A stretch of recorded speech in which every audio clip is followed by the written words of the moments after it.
falando sobre a preparação do aprendente, né, a questão da rotina, como isso é importante, a gente vê na tela a questão da organização do dia. Contribui para a memória do aluno, isto é, vamos pensar no aluno que tenha déficit de atenção, em que ele tenha o dia organizado. Essa organização vai contribuir para que ele possa lembrar das coisas que ele precisa organizar, que ele precisa fazer para poder ter um desempenho escolar adequado. Isso também tem que ser feito em casa, né? Repercute em casa. Isto é, a organização do dia não está somente na escola, precisa estar em casa. A gente tem assim algumas dificuldades de entender alguns mecanismos tradicionais da escola, mas esses mecanismos tradicionais às vezes são importantíssimos e funcionam como organizador do aluno, né? Por exemplo, toda escola tem aquela coisa de mandar dever de casa, dever para casa, né? Isso desde a época dos nossos avós. Mas isso funciona porque muitos alunos não têm essa organização familiar. E hoje nós temos numa sociedade em que a fragmentação familiar é evidente. Pais e mães trabalham, não é como na minha época dos meus pais, que somente meu pai trabalhava. Hoje as mães precisam trabalhar, se ausentam muito de casa, e às vezes essa ausência, essa necessidade do trabalho, ela vai possibilitar às vezes uma desorganização do dia da criança. E quando a escola ela se ocupa também de dar atribuições para casa para o aluno, possibilita essa condição do aluno se organizar, porque para ele fazer dever de casa ele tem que ter uma organização do dia. Então é importante também que essa organização ocorra em casa. A organização também ela vai permitir a autorregulação. Nós já falamos sobre a autorregulação. O que é autorregulação?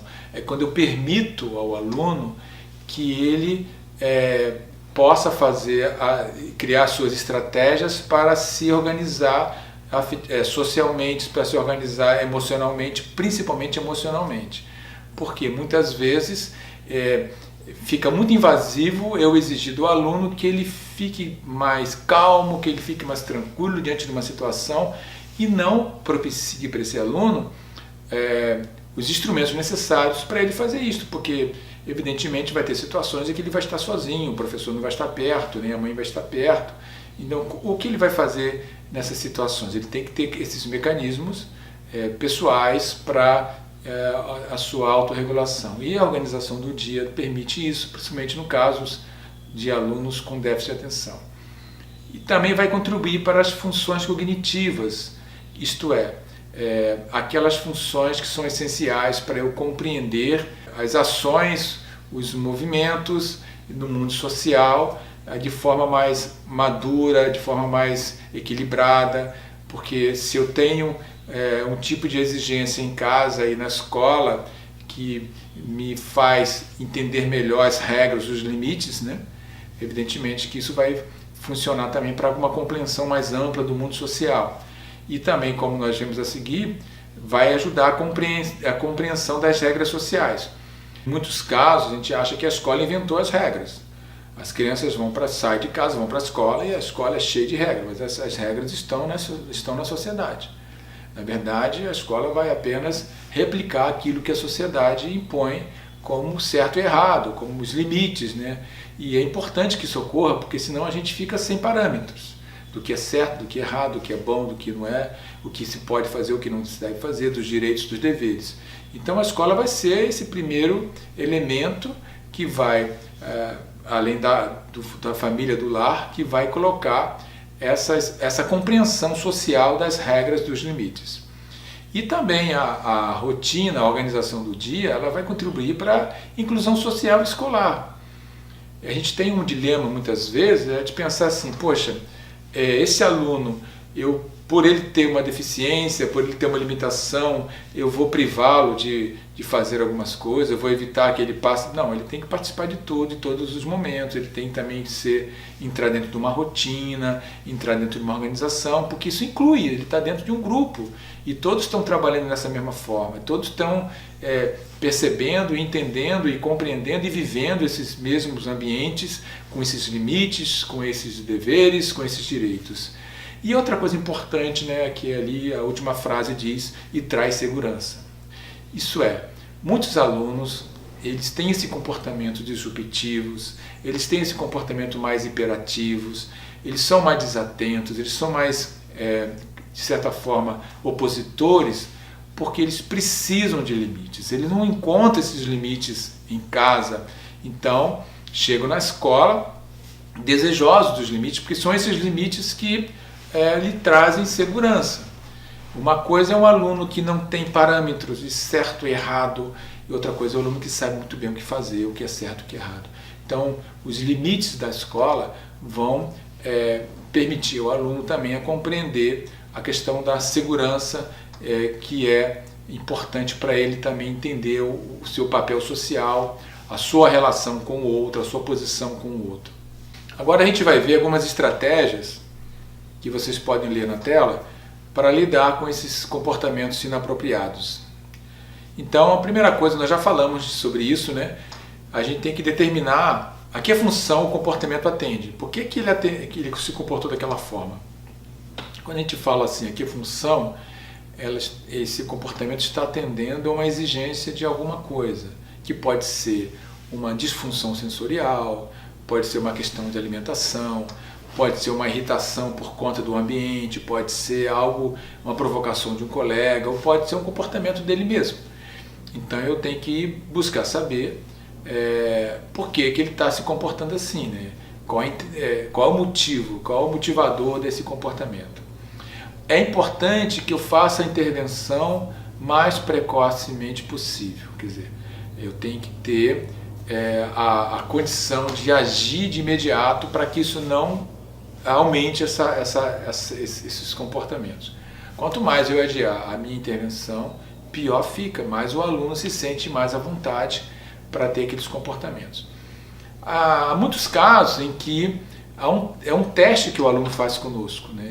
Ele se comporta de um jeito, esperando saber qual vai ser a reação do professor ou da professora, para saber se ele tem espaço ali para continuar se comportando.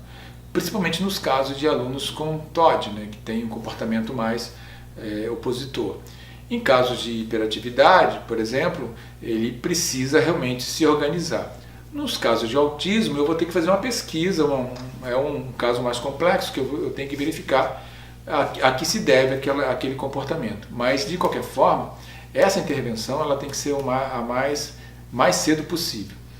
Aí vem aquele aspecto que eu falei para vocês no início, né? A questão do cuidados na alimentação, que são cuidados que precisam ter para que eu não venha permitir que esse quadro se avolume por conta de um descuido meu de falar com a família, de cuidar do aluno nesse aspecto.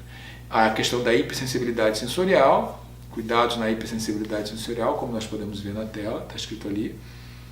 E a última observação seria: a ação do profissional pode ser uma ação de extinção ou um reforçador para outra atitude. Então tem dois aspectos que eu posso que vão nortear a minha ação. Primeiro, eu posso utilizar uma atitude, ter uma ação de extinção desse comportamento, ou posso criar uma estratégia para que uma outra ação, um outro comportamento possa ocupe o lugar desse. Então, por exemplo, quando eu falo de uma extinção desse comportamento, eu vou procurar descobrir no ambiente o que pode estar provocando aquela situação. Vamos supor que seja uma criança com autismo, um aluno com autismo, e que há uma questão sensorial da luz que provoque uma irritação, uma irritabilidade, ele ter uma crise, uma situação disruptiva. Então eu vou trabalhar em cima da iluminação, eu troco o tipo de lâmpada, geralmente essas lâmpadas que são mais fluorescentes, elas atrapalham, elas não são ideais, eu troco a iluminação. Ou então eu posso fazer uma outra atitude, né? uma outra situação em que o aluno tem um comportamento por conta de uma provocação de um colega, de uma outra atitude de um colega.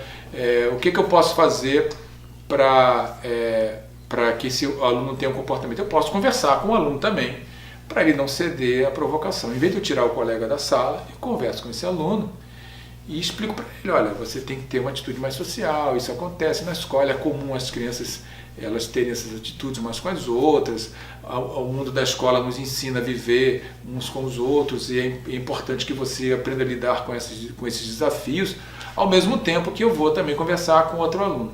Então eu tenho dois caminhos para tentar resolver essa situação. Uma, evitando, extinguindo o motivador daquela atitude, ou, de outra forma, procurando uma saída que seja a mais adequada para que esse aluno não fique tão alterado nem tão incomodado com a situação que provoca o comportamento disruptivo.